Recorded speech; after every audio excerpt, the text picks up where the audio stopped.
It's D-U-E-U tell. I see you by this point, you're reading my mind. It's time for football. We about to keep this thing moving. I'm about it, you're with it, let's do it. We gon' make this thing official, you heard me?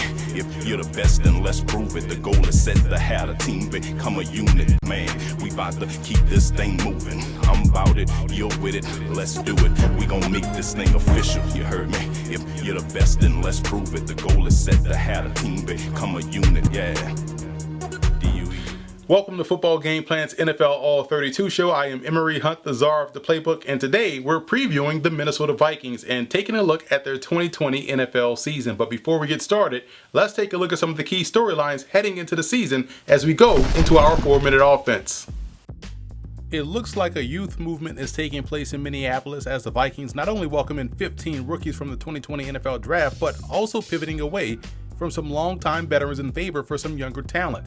Gone are guys like defensive end Everson Griffin, wide receiver Stephon Diggs, and all three starting corners in Xavier Rhodes, Trey Waynes, and Mackenzie Alexander. Minnesota also lost some valuable reserves in safety Jaron Kearse, Andrew Sendejo, and also Laquan Treadwell, the receiver. With that amount of veteran turnover on the roster, a lot of pressure will be on the remaining key veterans to not only take on additional leadership roles, but also sustain their level of starter quality like play. While they may be a younger team, they are not any less talented in my opinion. Kirk Cousins is entering his third season with the team and saw an uptick in production in certain areas of his game. We saw his yards per attempt go up a full yard from 7.1 to 8.1. He finished with his higher passer rating since the 2015 season and found himself getting his first game-winning drive since arriving in Minnesota. 2, if you count the big one he notched in the playoffs against the New Orleans Saints. However, despite those successes, there is still a question about Cousins and which one will definitely show up. Will it be the one that looked good against the Dallas Cowboys and New Orleans Saints, or will it be the one we saw show up against the San Francisco 49ers where he looked like the old skittish passer that we saw in previous years? The fact is that the Vikings still don't know, and that's a huge question. The hope is that the former is the one that shows up and not the latter, because the latter will only continue to keep Minnesota in what is known as quarterback purgatory. It'll be an entirely new look at the cornerback position this upcoming season for the Vikings. Like I mentioned earlier, Minnesota will be replacing their 3 starters from last year with guys that are stepping into an extended role this upcoming season, as well as a rookie, 2018 first-round pick Mike Hughes and 2020 first-round pick Jeff Gladney from TCU figure to be the 2 starters out on the perimeter, while former undrafted rookie free agent Holton Hill is another player that could vie for that spot on the outside, pushing the rookie Gladney into the slot to start out his career. Minnesota invested in this position in the draft by bringing in the aforementioned Gladney, Cameron Dantzler from Mississippi State, and Harrison Hand from Temple. So nowhere else on the roster will be more filled with youth than the cornerback position, and will be one of the things to keep an eye on this upcoming training camp and the season for that matter. Head coach Mike Zimmer is entering his 7th season as the Vikings head man and has done a really good job during his tenure. He's just about at the 60% winning percentage mark, has only one losing season, which was his first year with the team, and they went 7-9, and he's gotten Minnesota to the NFC title game as well. With all of that success, I feel like this is a pivotal year for Zimmer, and while he has been a consistent winner, he hasn't been as consistent in terms of with his coaching staff. Only 4 of 21 of his assistant coaches have been here as long as Zimmer, and that's a lot of turnover, a lot of different voices and messages, and could be a reason why for the stumbles at times we see during the season or in the playoffs. While you have to give him credit for being able to quickly identify a potential issue and moving on from it, you also have to wonder if the constant change has formulated the situation that he currently finds himself in, where the 2020 season could be a make or break year for him out there on the field.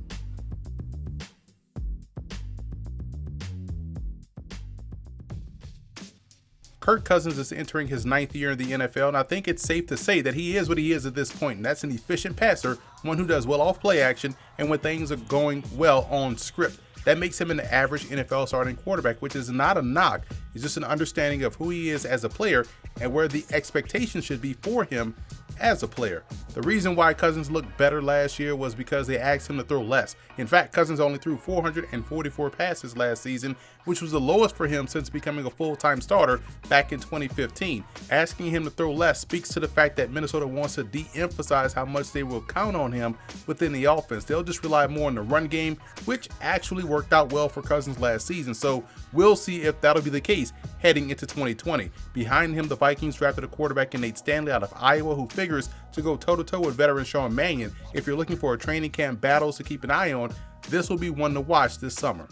Minnesota has a really good backfield led by Dalvin Cook. Last season, he went for over 1,000 yards for the first time in his career, scoring 13 rushing touchdowns as well. It was also the first time in his career where he made the Pro Bowl, and it was also impressive how he was involved in the passing game. He hauled in 53 receptions for 519 yards. Now, the downside was that he missed 2 games and hasn't played a full 16-game season in his career. The hope is that milestone will be the next one that he'll accomplish, because when he's on the field, he's a game breaker.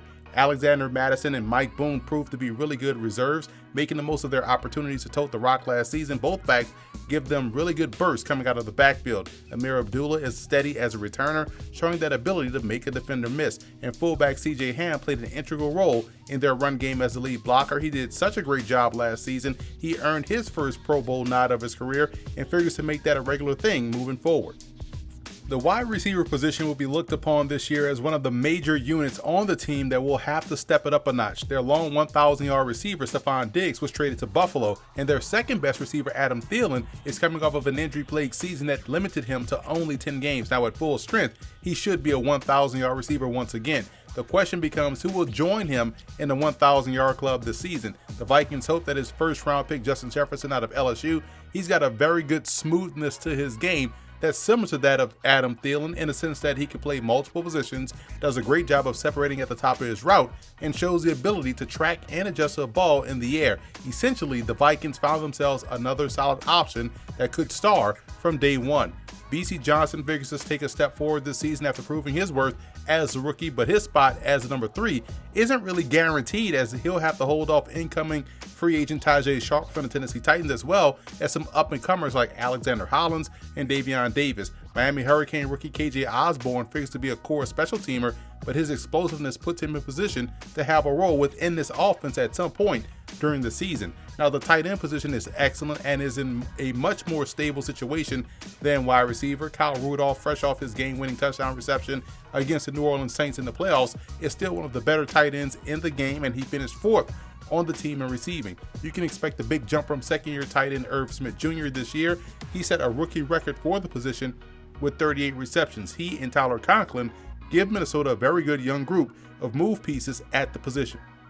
Up front for the Minnesota Vikings, I thought they played well down the stretch of the season, improving in every game. This year, they may find themselves reshuffling a bit up front, as Riley Reef could be moving inside the guard as to replace the departed Josh Klein, who started games for them last year. Maybe that explains the second-round selection of Boise State tackle Ezra Cleveland, and perhaps Minnesota views him as the future at left tackle and figures to give him some time to groom until they move Riley Reef inside. Brian O'Neill arguably was their best tackle last season and maybe even their best offensive lineman as a whole. He really acclimated himself well as a full-time starter and should be a mainstay up front. Veteran Rashad Hill gives them strong depth at both tackle spots in case the rookie struggles. I'm also interested in the development of Ali Udoh, the second-year player out of Elon. He's got potential at both tackle as well as guard. Speaking of the guard position, I think they are in a much more stable spot with Pat Elflein and the second-year player Drew Samia out of Oklahoma, and I think he's going to impress this year and really help strengthen the position. And if he can't, they have a solid veteran in Dakota Dozier who has good athleticism to play either side. Garrett Bradbury, the second-year player out of NC State, got better as the year went on and looks like the linchpin on the inside at center, and there will be a battle behind him with Brett Jones and the athletic Kyle Hinton, the rookie out of Division II Washburn. Jones they really like, but have concerns about his ability to stay healthy, while Hinton figures to be a project but could grow into a swing depth player on the interior.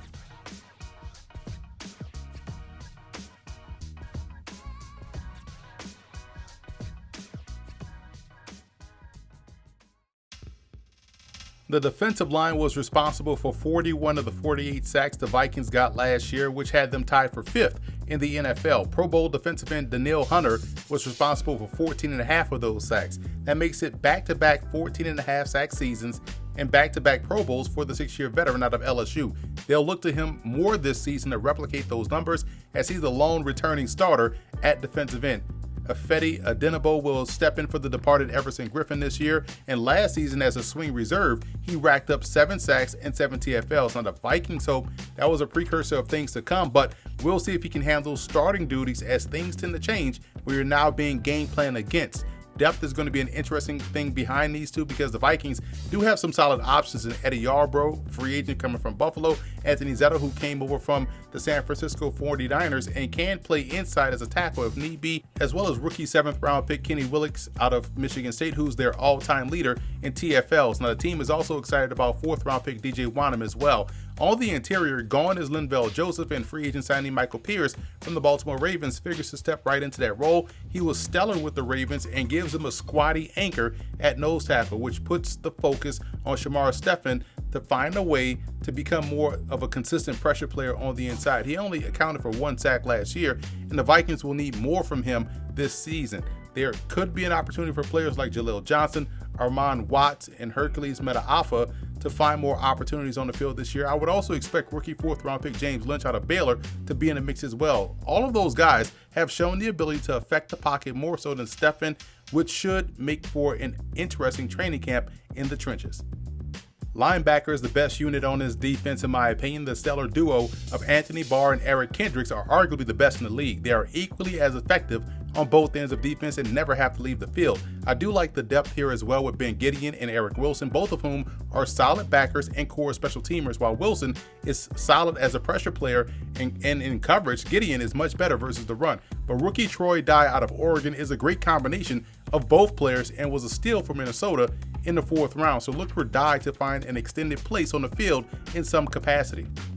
We spoke earlier about the youth movement going on at cornerback, but at safety for the Minnesota Vikings, it is pretty much status quo with Harrison Smith and Anthony Harris. Both are excellent football players. Smith is one of the best in the league at his position.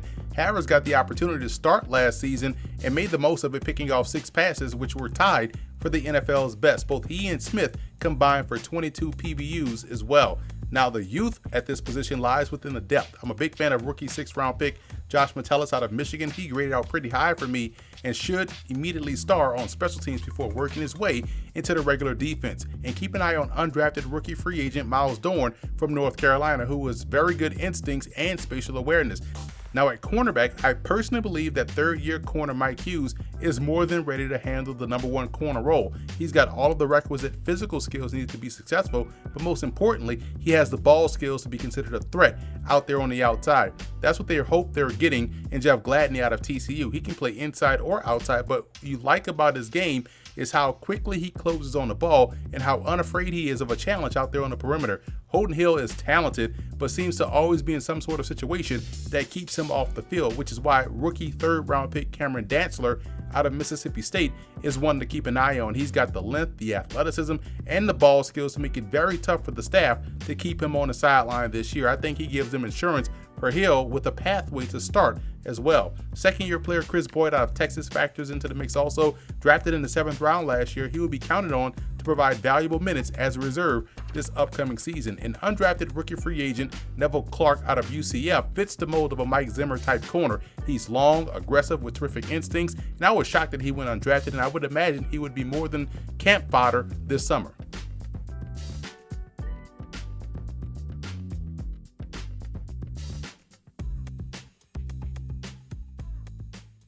Football Game Plan is brought to you in part by Ninth and Lux. Visit the website ninethandlux.com and check out the clothing gallery. Do You Music with feature artist IW and his latest release, Mr. Hunter. That's doyoumusic.com. You can also find it available on iTunes as well as Spotify. Nesby Phipps, art, life, entertainment.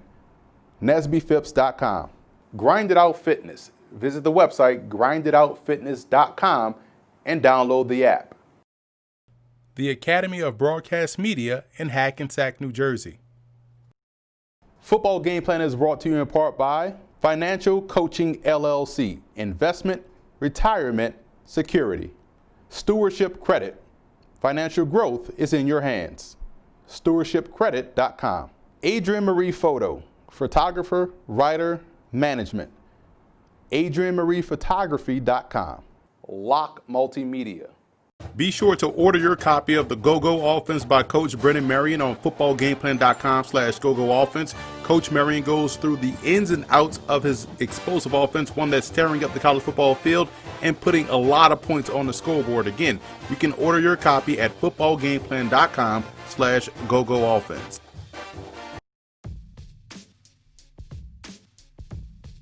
Look for guard Drew Samia to be the surprise of camp on the offensive side of the ball. He was a very good prospect coming out of Oklahoma and got a solid grooming last year along the offensive line. He will be ready to seize hold of one of those starting guard spots this summer. Neville Clark's game at UCF was tailor-made for the NFL in my opinion. I believe he excels in both man press and off-man coverage and will look like a seasoned pro during training camp. Justin Jefferson, the wide receiver out of LSU, will be the standout offensive rookie this year. He's got tremendous polish to his game and should find immediate success regardless if he's lined up on the inside or out on the perimeter. The same can be said for fellow first-round pick Jeff Gladney, whose quickness, tenacity, and instincts should bode well for him regardless of where he's aligned. Minnesota will need Adam Thielen to return to his Pro Bowl form after dealing with injuries last season. Him getting back to full strength will do wonders for a unit that now looks to him as the old guy on the block. Defensively, Danielle Hunter will be looked upon to be a consistent pressure player coming off the edge. Yes, he's coming off of back-to-back 14.5 sack seasons, and it's crazy to ask a player to keep up that level of production, but he needs to keep up that level of production this season for Minnesota.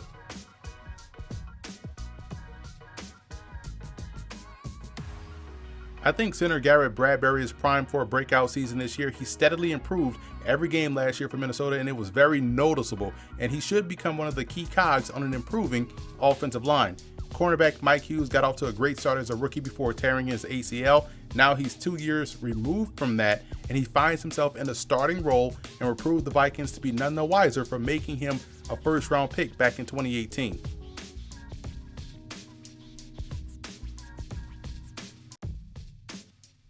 One of the reasons for optimism for Minnesota is the fact that they have a strong defensive core. You talk about Danielle Hunter, Eric Kendricks, and also Anthony Barr. And we talked about those safeties in Harris and also Smith, as well as some young improving players at corner. But this defense does give them a chance to be successful. Plus, you have an offensive line that's improving. I thought they were playing some of their best ball toward the back end of the season, which bodes well for them heading into 2020. The continuity is there. You have guys that were getting developed behind the frontline starters. So I think this offensive line will be a heck of a unit this upcoming season.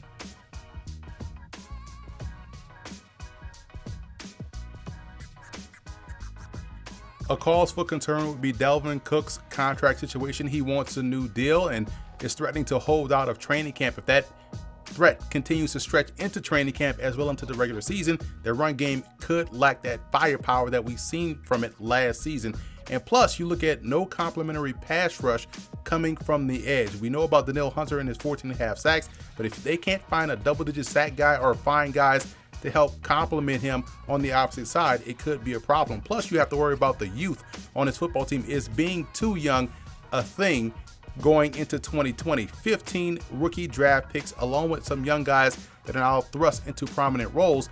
Will the youth be a reason why they won't have success this season? That's going to be something to watch, not only in camp, but for the rest of 2020.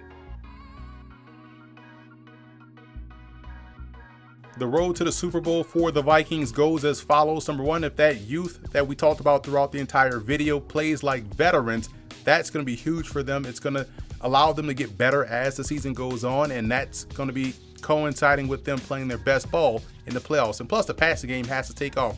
Yes, they're trying to de-emphasize Kirk Cousins. They're trying to rely on that run game, but they will need the passing game to post at least two 1,000-yard receivers and a third guy to finish with about 700 yards. If that passing game takes off, it could be a problem for defenses this upcoming year. And speaking of defense, if their defense is able to get back into the top 8 despite all of the losses, the Vikings can find themselves heading to Tampa for the Super Bowl.